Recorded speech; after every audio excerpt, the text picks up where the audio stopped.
Hi, and welcome to season 2 of the Claville Report. I'm Dr. Eric Claville, and we want to thank you for joining us and supporting us in season 1, where we took policy, law, and politics and broke down cultural issues to pull back the covers and delve a little deeper into very important issues affecting us on an everyday basis. In season 1, we covered many hot topics and issues in the public policy and political realm. This season, we're going to do just the same because here on this report, we believe that by being informed, you can make a more well-informed decision about the policies, the politics, and the representatives that are affecting your life on a daily basis. So in this first series here on season 2, we're going to take a look at what I believe is one of the most important aspects of our democracy, and that is the power to vote. In this, we believe that the Voting Rights Act of 1965 was probably the most powerful and the most effective federal legislation that came through our democracy in the last really 60 years. Now, outside of the Civil Rights Act of 1964, which put what I call a foot on the head of the serpent of discriminatory acts against African Americans and other identified minorities, the Voting Rights Act of 1965, which not only provided the right to vote to African Americans and others who were discriminated against, but it provided protections. Now, a very interesting point about the 1965 Voting Rights Act is that the right to vote was actually provided to African American men during the time of what we call the Civil War amendments, the Reconstruction Amendments, 13th, 14th, and 15th Amendment. However, the power to vote was actually taken away under what we call Jim Crow laws. These were local policies in local communities that took advantage of African Americans and their lack of being able to defend themselves under the law and protect themselves from harassment, which could reach the level of death, and it did for many, in order when they went to the polls to vote and cast their decision for policies affecting them. So under this Voting Rights Act, it gave protections to African Americans, it gave protection to women, it gave protections to many who did not have the power to vote and were not protected when they went to the polls to vote. So in other words, literacy tests were null and void. Poll taxes were null and void. Guess how many jelly beans in the jelly jar were null and void, and the like. It's hard to imagine, I tell you, that even today, that some of our grandparents and some of our parents actually had to go and pay a tax in order to go vote. It's unfathomable for many reasons, but it also makes you proud to be not just an American, but proud to cast your vote anytime you go to the polls.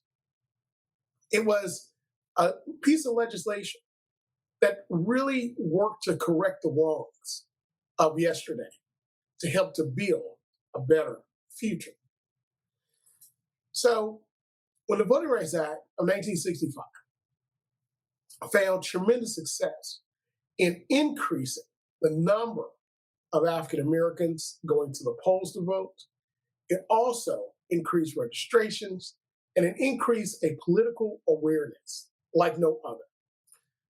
But over time, it also caused those who were in power that did not agree with the Voting Rights Act of 1965 or the increased protections of African Americans in our local communities and across the country, of being able to participate in what we call, or I call, this American experiment.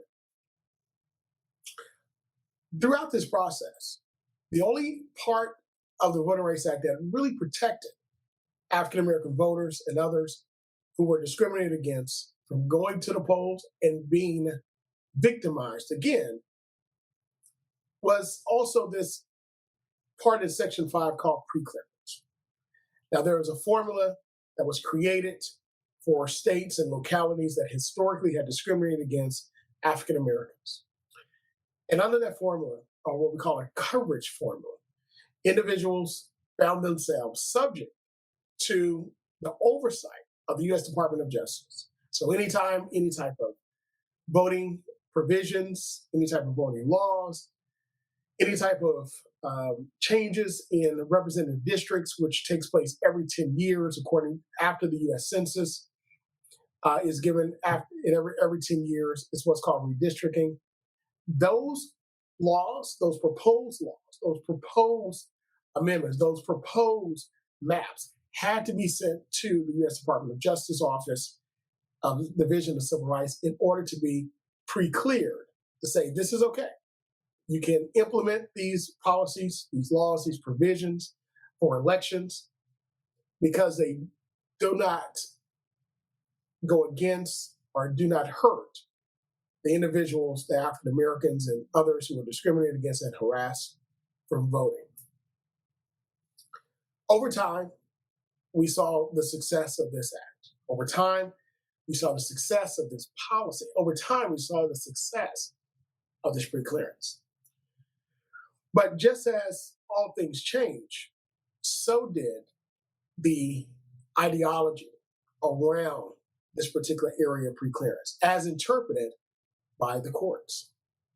And in a very controversial decision in 2013, in a case entitled Shelby County versus Holder, there was a challenge to the coverage formula for this particular state that had historically discriminated against African Americans from voting. The Supreme Court, in a very narrow decision, concluded that the preclearance formula was out of date. And by being out of date, it stated that the increased participation of African Americans, the increased voting of African Americans in the process, registrations and the like, show where, in part, this formula was not needed anymore. So therefore, Section 5 of the Voting Rights Act of preclearance was made invalid or null and void. If the very formula itself was null and void, then there was no need for Section 5.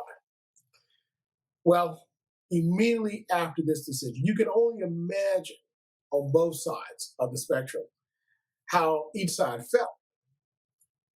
Section 5 itself was the protection, the ultimate protection that was needed. But unfortunately, Section 5 being invalid removed that protection. By doing so, almost immediately, former states that had discriminated against African Americans and other minorities from voting went to work on the local level and the state level, more specifically in state legislatures, drafting and passing laws that were not only discriminatory, but these laws also limited the participation of African Americans all over their community. As a matter of fact, in one state in particular, in North Carolina, when the legislature itself created laws, voter ID laws, that primarily hindered African Americans from voting, it was appealed to the Fourth Circuit Court of Appeal, where the Fourth Circuit Court of Appeal stated that not only was the law unlawful and unconstitutional, but the reason behind the law is what the court said was almost by surgical precision to disadvantage or hurt the African American community. Also in other states, voter ID laws and other laws stopping or interfering with the access to the ballot box were drafted, were introduced, and then were passed, and those bills became laws. So we saw where the process to protect the vote actually moved, unfortunately, to a process to destroy the vote of African Americans and those others to which the 1965 Voting Rights Act was meant to protect. But North Carolina wasn't done, because just only last month, the court ruled and declared another voter ID law to be invalid. Well, as the saying goes, if you don't first succeed, try again. This was very true when many marched and many fought and many died for the right to vote. It's also true now, where many are fighting, many are moving within legislatures, passing policies and laws to prevent individuals to have the right to vote. So why are people attacking voting rights? And why is voting rights needed to move our democracy? And more specifically, why are Black voting rights being attacked? From the inception of this country, we found that the right to vote was provided only to white men who own property. Now, eventually, the various laws were passed to incorporate other white males into society that were given and provided the opportunity to vote. In other words, if you were not of white European descent in European America, you were not afforded the right to vote. As a matter of fact, you were written out by the law by, in part, not being included. As African Americans, we understand that our existence on this particular continent, as relates to European America, started in a position of slavery. And for almost 250 years, it existed that way. Even in our Constitution, full citizenship was not provided. Instead, it was a portion of property, not citizenship, of 3/5 that of a person for the purpose of representation in the House and also in the Senate, in order to provide the apportionment of representatives to represent various states in our federal government. By no way and by no means did the founding fathers of this country think that enslaved Africans should have the right to vote and participate in this American dream.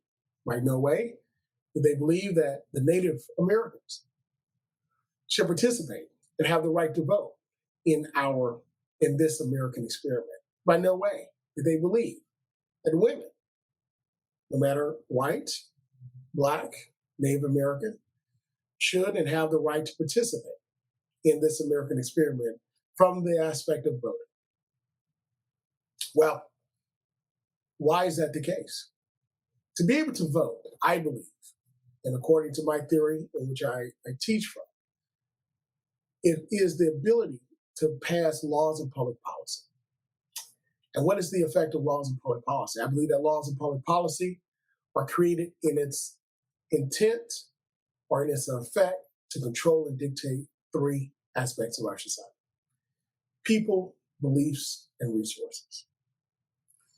By the power of the vote, you're able to create the policies and the laws and the public policy to control what people can have access, which persons can own property, which individuals in our society can move freely and operate across this vast and beautiful country.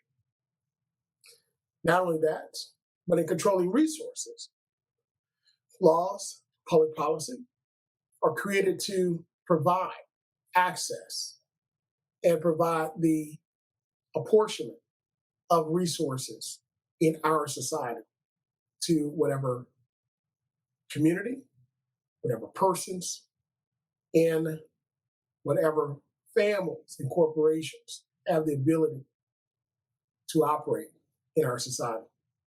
And then finally, belief. Well, you ask yourself, how can policy and laws control belief? Well, I'll give you the example. If a law is passed to say that there are certain water fountains or certain accommodations in which one group of individuals should have and others should not, then over the course of time, when that policy takes effect, as individuals, as human beings, we all do it. We go into what's called a routine, a habit. And those habits almost become the rule of law to us because we've always done it. So if for generations, years, decades, we operate in a certain way, we access various venues based upon our geographical location, our gender, or our race, and we're forbidden to access others based upon our geographical location, our birthplace, our race, our gender. Then as we operate through society, these actions become habit forming, and these habits that have formed become our way of life. And our way of life become the unspoken rules of law. And therefore, we pass that down to generations. By doing so, we now impart in our children, in our posterity, that this is the way our society operates, and this is the way it's always been, and this is the way it always should be. So as you can see, the power to vote is so powerful because it's just not pressing a button, circling in a bubble, or yelling a campaign stump speech, but it's power behind what you put your power of the vote behind. Because ultimately, it will control what you believe, it will control where you're able to access and travel throughout this country. And finally, it will control our resources and what you're able to have, the opportunity to take advantage of. So, why are these laws attacking the Black vote? Well, I hate to call it the Black vote, but in essence, when we look at voting blocks, we have the women vote, we have the senior citizen vote, we have the youth vote, we have the millennial vote, we have the Black vote, the African American vote, we have the Hispanic vote, we have the white vote, we have the suburban vote. These are voting blocks that, when you look at public policy and strategy behind passing various bills or getting support behind it, it's looked upon in this way. But the power, the reason behind fighting this very important vote, we can look no further than what has taken place because of the vote, the Black vote. Over the course of time, African Americans have not only provided their labor, their talents, their ingenuity, and their loyalty to our country, but they've also provided, when earning and fighting for the right to vote, a major voting bloc in order to benefit various candidates across localities, states, and the country. By doing this, we see where races are literally decided because of the turnout of African American voters. We look no further than the last several presidential elections, when African Americans who vote at a higher rate than all, if not most, demographic groups, that vote helps to determine, in large part, the winner of those elections. We find where the Black vote ushered in a major change in the way that we view who should be our president and vice president. Because of that, we were able to elect our first Black president, our first Black vice president. Not only that, but we're able to push changes in the way states have voted over the course of time because of the work of many in former Confederate states. We've seen where those states are no longer voting in and very reliable on one side of the aisle. But we find now where the vote itself has flipped a lot of those states and not only made them competitive, but made them reliable in a more progressive way. So when we look at where the attacks of voting against voting are coming from, and we look at who they're targeted to, we can look no further than history. As African Americans, we were never thought of to have the opportunity to participate in this American experiment.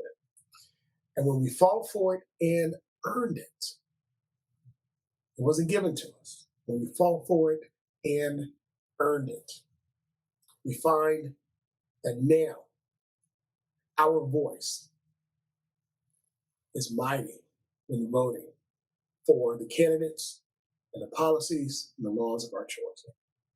So, what can we do to help protect it?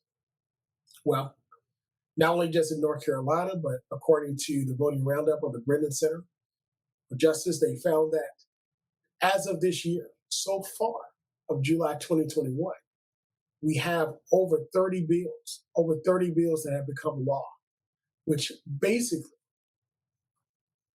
stops or hinders or limits the access to the ballot box for many and many African Americans. 18 states have enacted these various laws. As a matter of fact, there were over 400 bills at the time of the writing of this last voting roundup. Over 400 bills with provisions to restrict voting access were introduced in 49 states in 2021. We find that some of the most egregious of these were in the state of Georgia, in the state of Texas, and others also in the state of Florida. But one in particular in Georgia where it makes it a crime to provide assistance of water, food to individuals who are standing in line to vote. Why is this important? It's important because we find where when we have these very long lines, which tend to be in heavily populated African American or minority areas, or poor areas, it helps to deter voting. But because of generations of African Americans and others who have fought for the right to vote, we know the importance of this. And we fight and we fight and we continue to fight. Now, likewise, there also have been 25 states that have enacted 54 laws with provisions to expand the access to voting. More specifically, in the Commonwealth of Virginia, the governor signed ceremoniously in the Virginia Voting Rights Act, where it helps to strengthen and protect access to the ballot box. It is indeed an example to all states that want to protect on the state level. But is it that enough? Is it enough to just enact on the state level? Or do we need a federal law?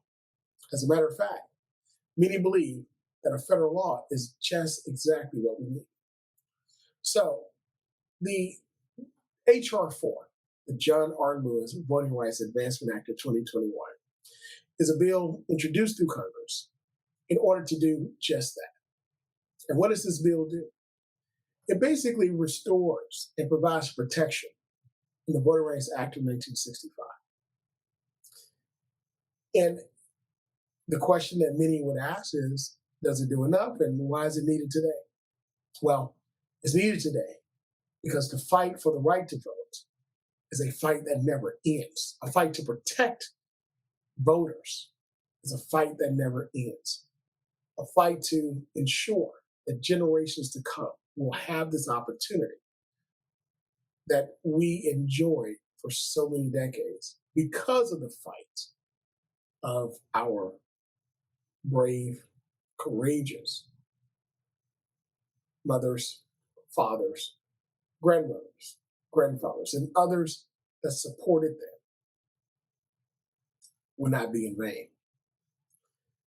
It goes to protect and strengthen, to restore pre-clearance. It goes to protect and strengthen access to the voting box. It goes to protect the right to vote. But what is the prospect of it passing? What is the prospect of it surviving and continuing to gain support in order so that this bill can eventually become law? I'm reminded of 1965 Voting Rights Act, where it was something that was needed, but the political courage wasn't there. Now, Lyndon Baines Johnson, I believe, is one of the greatest presidents that we've ever had, because he was the one that took it upon himself during his presidency to say, I'm going to ensure and effectuate the vision of John F. Kennedy, who unfortunately was assassinated. And by doing that, it wasn't easy. He was someone who had to use all of his political wit and will and strategy to bring factions together that were so far apart. But he did it. But in order to do that, in some instances, he had to be made to do it. Now, there's a story that's told that we're meeting with various civil rights leaders. He was told them, he just said, listen, they were saying, we need this voting rights bill, we need this. He said, make me do it. Make me do it. And in essence, what he was saying is that this democracy just doesn't belong to us on Capitol Hill, in the White House, in the Supreme Court, but it belongs to you, the people. That is why in our U.S. Constitution, we the people is so powerful. Because we are the embodiment of this American experiment. We are the embodiment of perfecting the idea that the founding fathers had. Yes. Now, we're all short-sighted in some way. And the founding fathers indeed were short-sighted when it came to opportunities, access, and citizenship of individuals in the land at the time, and for those that were to come. Yes, America has become that beacon of light to the rest of the world. Yes, America remains the place where others believe that they can have a fresh start. America is the place where ideas of democracy, ideas of freedoms, of speech, religion, of press, the ability to assemble peacefully, the ideas that we as a nation, out of many, can become one. It is that experiment, it is that idea that this Voting Rights Act, this Advancement Act, named after one of his greatest champions, John R. Lewis, in which we believe it can be a major addition to the laws that help to protect all of us and generations to come. But it won't happen without the people. It won't happen without the people pushing. It won't happen without the people advocating for it. So, in essence, we are the people that can make it happen. We are the people that can protect voting rights, and we are the people that can move mountains with the power of the vote. We want to thank you again for joining us for this first session of the Claville Report. I'm Dr. Claville. Thank you for your support, and we'll see you next time.